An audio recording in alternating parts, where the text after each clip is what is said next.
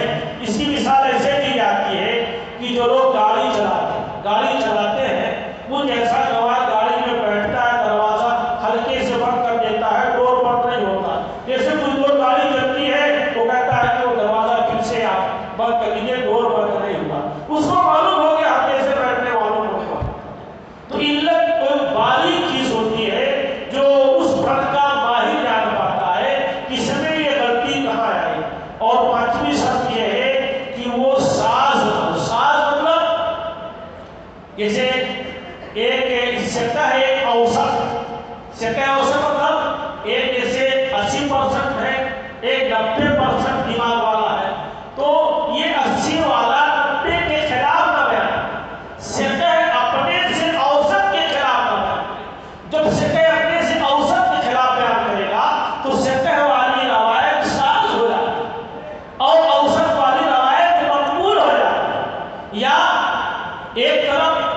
ایک تنہا ہے سٹہ ہوا اور ایک طرف 4 لوگ سٹہ ہوا، اوسط نہیں، وہ بھی 80 والے ہیں لیکن 5-6 لوگ۔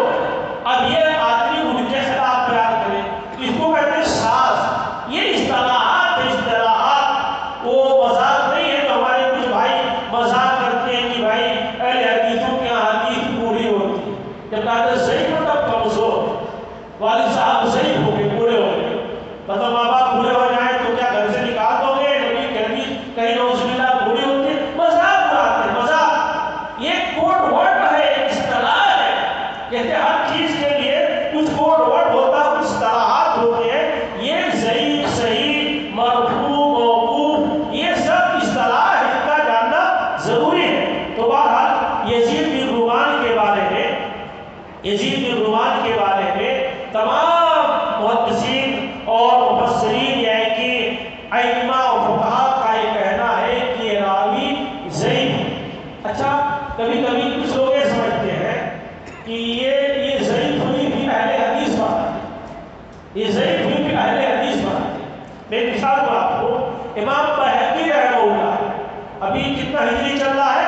1444 ہجری چل رہا ہے۔ امام بہقی رحمہ اللہ یہ 458 ہجری کے، 458، یہ 1400 چلا، یعنی 10 صدی پہلے، 458 ہجری کی ہے۔ یہ کہتے ہیں کہ یزید لم یدرک عمر، یزید بن رومان نے عمر بن خطاب کا زمانہ نہیں پایا۔ وہی یعنی 5ویں صدی ہجری میں ہی تک آ گیا ہے کہ عمر بن خطاب کے حوالے سے جو 20 رکعت تراویح بیان کی جاتی ہے یہ ضعیف ہے۔ یہ آج اہل حدیثوں کا بیان کیا ہوا نہیں ہے کہ یہ ضعیف ہے۔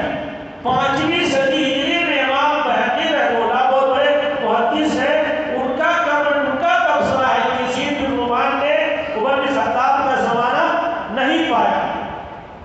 اور ایسے ہی اور دیگر محدثین ہیں، علامہ زینی رحمہ اللہ بہت بڑے حنفی عالم، علامہ عینی رحمہ اللہ، انور شاہ کشمیری رحمہ اللہ، نام گرانے کی یہ ضرورت نہیں ہے۔ یہ بڑی بڑی شخصیات جو انصاف پسند علماء تھے، ان سب نے مانا ہے کہ یہ روایت عمر بن خطاب کے حوالے سے جو بیان کی جاتی ہے ضعیف ہے۔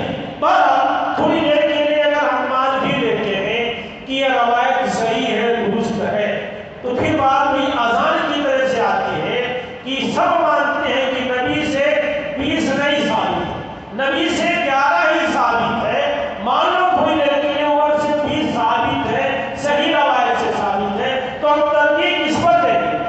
اس سلسلے میں میرے کہہ دینے سے مسئلہ حل نہیں ہوگا، کیونکہ سینکڑوں نہیں درجنوں سینکڑوں کتابیں دونوں طرف سے لکھی گئی ہیں، کوئی تسلیم کرنے کے لیے تیار نہیں، لیکن الحمدللہ نوجوان طبقہ اس کو دھیرے دھیرے سمجھ رہا ہے، پڑھ رہا ہے، دیکھ رہا ہے، سرچ کر رہا ہے کہ سچائی کیا ہے۔ تو ایک طرف نبی کا اپنا عمل ہو، ایک طرف کسی صحابی کا عمل ہو، تو اہل حدیث کا یہ نظریہ ہے کہ نبی کے عمل کو ترجیح دیا جائے گا، اور اس سے پہلے حدیث کا نظریہ نہیں ہے۔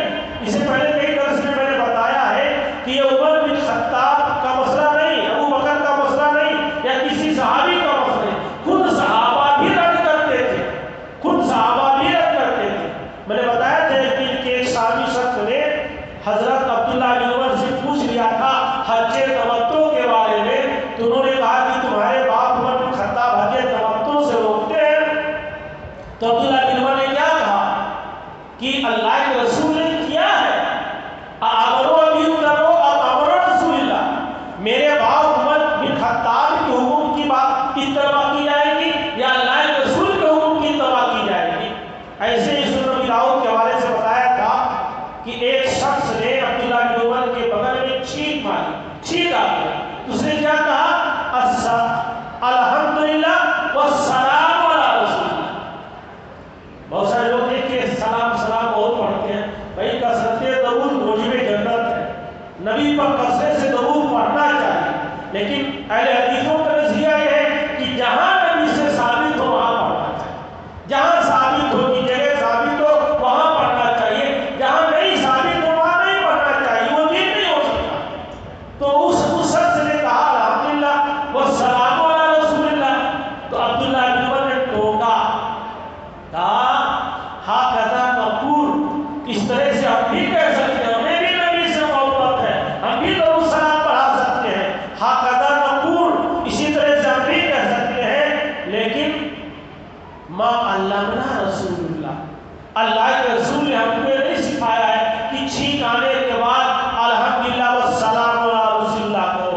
بلکہ علمنا ان نقول الحمدللہ، حضرات میں الحمدللہ علی کل حال، اللہ کے نبی نے ہم کو یہ سکھایا کہ کسی کارے پر صرف الحمدللہ کہو۔ تو دیکھیے اسی دور میں صحابہ ہی نبی کی بات کو ترجیح دیتے تھے، کسی اور کے فتوے کو، کسی اور کے عمل کو ترجیح نہیں دیتے تھے۔ تو جہاں بات آئے نبی کے حکم کی، نبی کے حدیث کی، نبی کے فرمان کی، تو ہر بندے مومن کو بھی اسی کو ترجیح دینا چاہیے، کیونکہ سب کے دلوں میں نبی سے عقیدت و محبت ہے، اور نبی کی ذات ہی ہمارے لیے اسوہ اور نمونہ ہے۔ لقد کان لکم فی رسول اللہ اسوۃ حسنہ۔